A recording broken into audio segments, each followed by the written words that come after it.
This is a short video about the radiographic features in ankylosing spondylitis.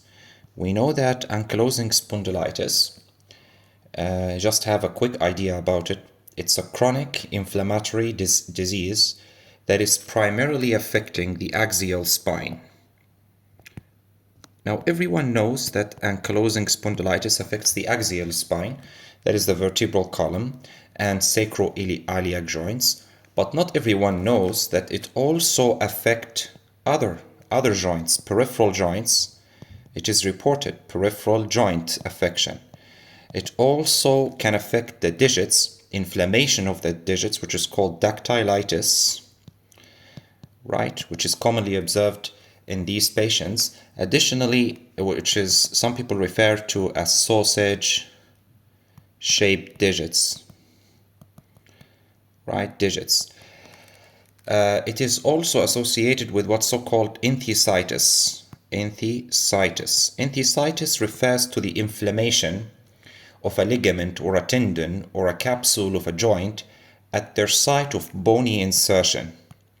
Sites of bony insertion.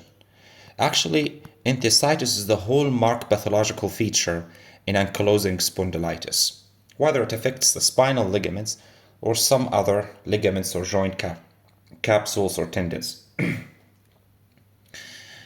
We know that it is associated also with extra-articular manifestations or extra musculoskeletal manifestations. About 50% of patients, they also have inflammatory bowel diseases, right? Crohn's disease and ulcerative colitis. About 10%, up to 10% of patients also have psoriasis, right? And up to 30% of the patient, they may develop acute anterior uveitis, right? Inflammation of the uvea, or that is the middle layer of the eyeball, right? So there are extra articular manifestations, but the main thing is actually involvement of the axial spine.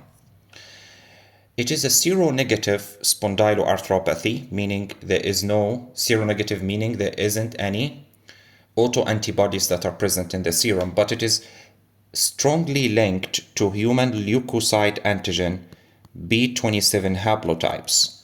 This is mostly seen in the white population.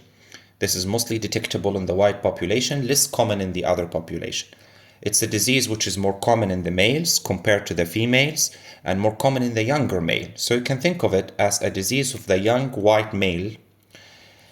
Up to 80% of the patients, they present below the age of 30 years, and only about 5% or less even, they present above the age of 40 years.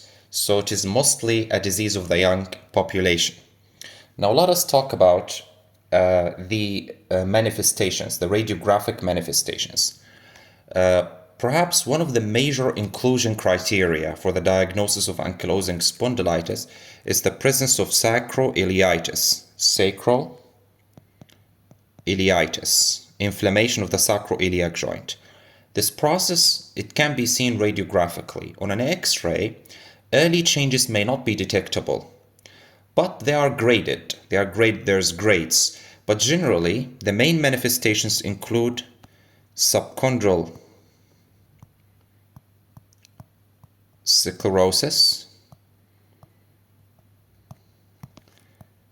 erosions, that is irregularity in the surface, and finally, complete fusion or ankylosis, complete fusion of the joint.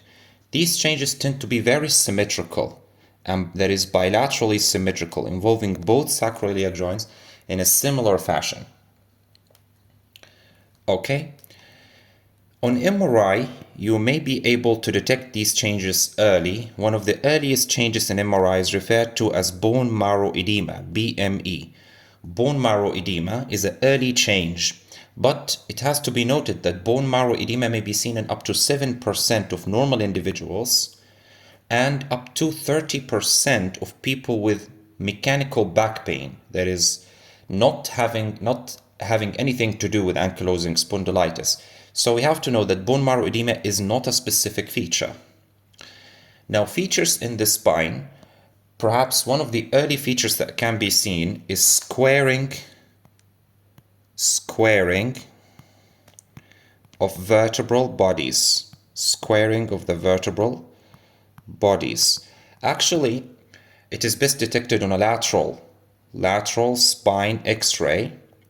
When you look at it, normally the image, there's concavity anteriorly and posteriorly to the vertebral body. This concavity is normal. It's normally present, right? This kind of concavity is normally seen. But because of the inflammation and edema and new bone deposition as a reaction to the inflammation and bone erosions, these concavities are lost and the vertebra looks like a square, like a complete square. So these are one of the earliest changes that can be seen. Other changes include what's so-called Romanas lesion,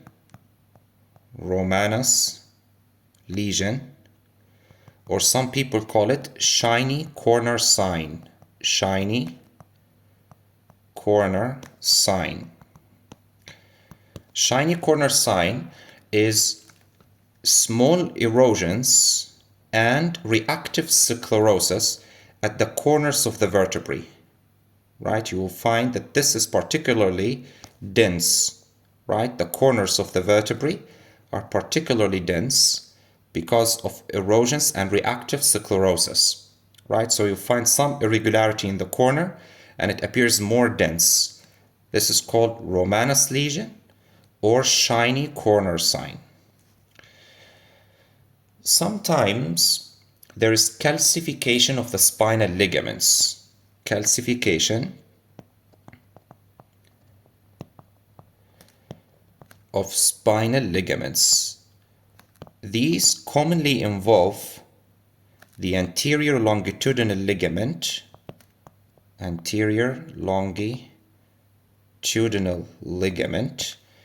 It may also involve the supraspinous ligament, and also interspinous ligaments. When you look at it, so suppose that's the spine in the antero-posterior view, right? These are the spine and the antero-posterior view. What you will find is that the calcifications run like this in the midline, like that, along the anterior longitudinal ligament or these ligaments, and it appears like a dagger. It looks like a dagger, right? It looks like a dagger. So it's called dagger sign. Dagger sign. That's another feature. Eventually, there is also what's so-called syndesmophytes. Syndesmophyte is defined as the presence of bone in a ligament, right? The growth of bone, that is heterotropic ossification within a ligament, and that it can involve any of the spinal ligaments. So syndesmophytes may be seen. Additionally, what you can see is fusion or ankylosis of facet joints. Facet joint ankylosis. The facet joint, when you look at the vertebra from the side, this is the vertebral body, then you've got this piece which is attaching here posteriorly is referred to as, yes, maybe we can do it from above and then we'll look at the side. So this is the vertebral body as if you are looking from above. The bone which is attaching posteriorly here, all of it is referred to as this is all called neural arch, right? Or vertebral arch. And then this particular piece of bone which is attaching to the back of the vertebral body is called the pedicle, right? And this region is called the lamina. right? This region is called the lamina. So there are two laminae and two pedicles. The two laminae meet here and fuse in the midline. At the site where the two laminae fuse, the spinous process emerge, and there's different morphology to that spinous process along the spine. For example, generally, in most of the cervical vertebrae, it looks bifid, like this. It looks bifid. In the thoracic region, it is so downward, it's pointing very down. And in the lumbar region, it mostly points straight back, right? This downward projection is less in the lumbar region. But anyway, from the pedicles, right, if you look at the pedicles from the side, there are articular processes. There's an inferior articular process and there's a superior articular process, right? This is, of course, is meant to articulate with the one below it, right? And so on, right? Articulates with the vertebra below it. So actually, this joint is the facet joint, right? This joint is facet joint. So in ankylosing spondylitis, because of the inflammation and ossification, it will fuse together. Not only that, but also the intervertebral joints fuse also. So fusion of the intervertebral joint along the entire spine causes what's so-called bamboo spine sign. Bamboo, resembling bamboo tree, bamboo spine sign.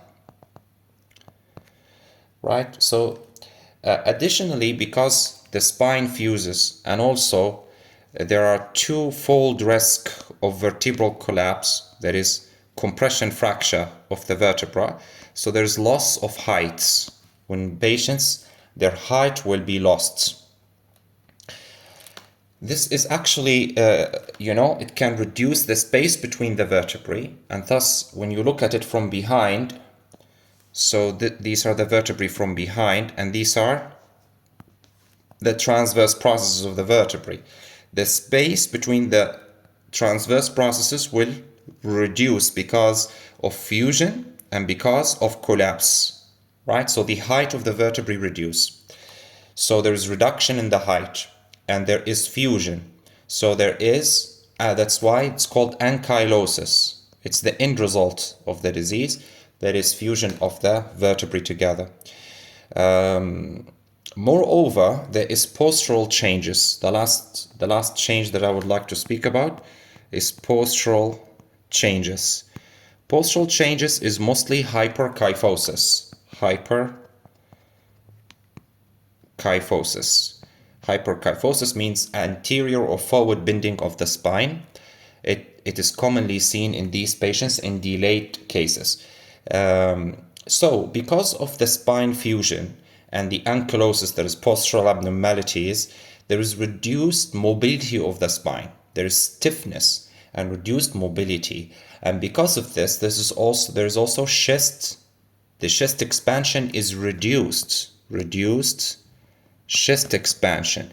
The patient cannot take good breaths. And this is a form of restrictive lung disease. Restrictive lung pattern. When you do the spirometry situation, the FEV1, FVC ratio, you'll find that it's very high, right? Like 80%, 85%, because there is restrictive lung disease, right? So this is all what we need to know about the radiographic findings in case of ankylosing spondylitis. I hope you've enjoyed that, and best of luck.